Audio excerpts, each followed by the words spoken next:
नमस्कार, आप देख रहे हैं जागो हिंदुस्तान में सतीश शर्मा जाफराबादी। यमुना विकास प्राधिकरण की अपडेट है। यमुना विकास प्राधिकरण के 9 गांव के 150 किसानों की याचिकाओं को इलाहाबाद हाई कोर्ट ने खारिज कर दिया है। अब अतिरिक्त मुआवजा, आबादी के प्लॉट और उन प्लॉट धारकों को प्लॉट मिलने का रास्ता साफ हो गया है जो 2009 से इंतजार कर रहे थे यमुना सिटी में आशियाना बनाने का।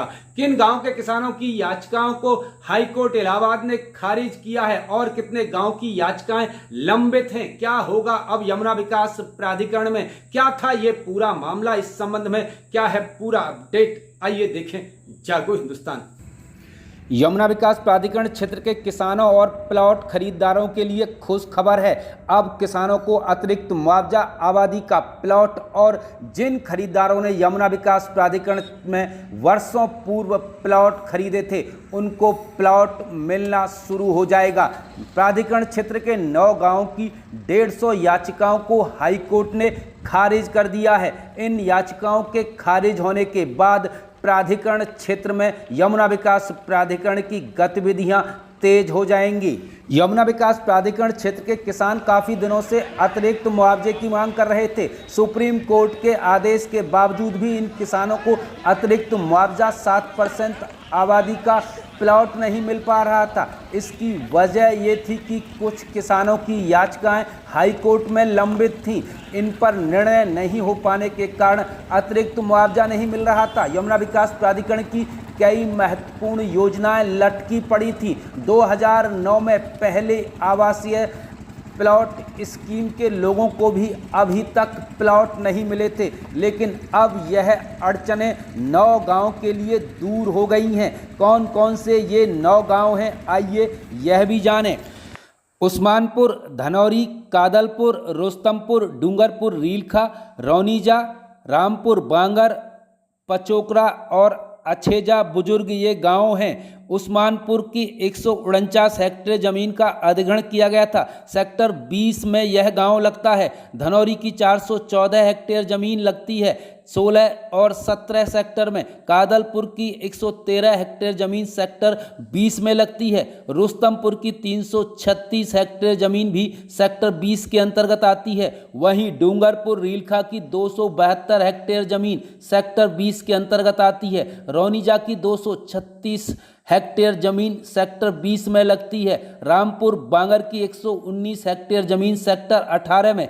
पचोकरा की 41 हेक्टेयर ज़मीन सेक्टर 18 में और अछेजा बुजुर्ग की 197 हेक्टेयर ज़मीन सेक्टर 18 के अंतर्गत लगती है। प्राधिकरण के अनुसार इन गांवों की कुल अधिकृत ज़मीन 1877 हेक्टेयर में से 332 हेक्टेयर ज़मीन कोर्ट के विवाद के कारण फंसी थी।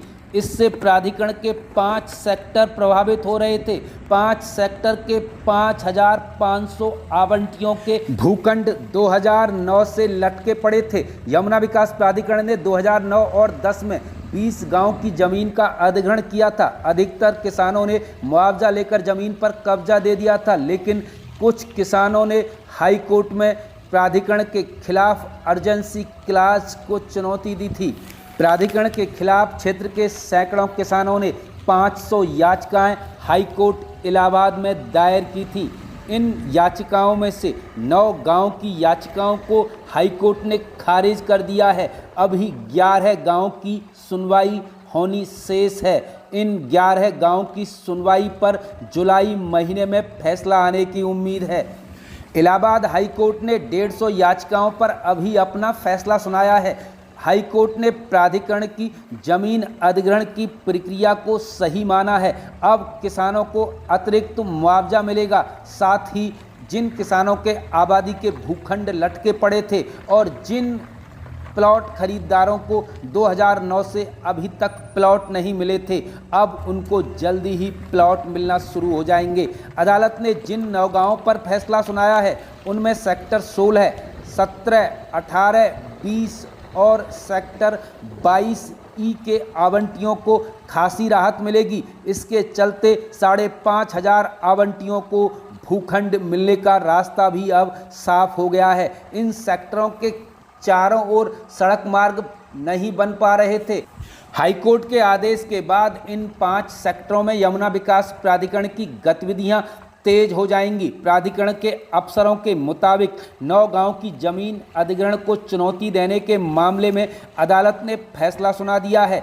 अब किसानों को मुआवजा दिया जाएगा, इससे रुकी परियोजनाएं पूरी होंगी। दोस्तों, हम लगातार आपको यमुना विकास प्राधिकरण, new Noida, new greater Noida, Tappal, Bajna, Raya, Mathura urban centre सहित जेवर एयरपोर्ट और आसपास के डेवलपमेंट की खबरें दिखा रहे हैं, आगे भी दिखाते रहेंगे। चैनल पर पहली बार आए हैं तो चैनल को सब्सक्राइब कर बेल आइकन जरूर दबाएं और दोस्तों इस वीडियो का लिंक भी अपने साथियों में जरूर शेयर कर दें ताकि लोगों को लगातार मिलती रहे निष्पक्ष खबर। खुली पड़ताल, सतीश शर्मा जाफराबादी के साथ। नमस्कार।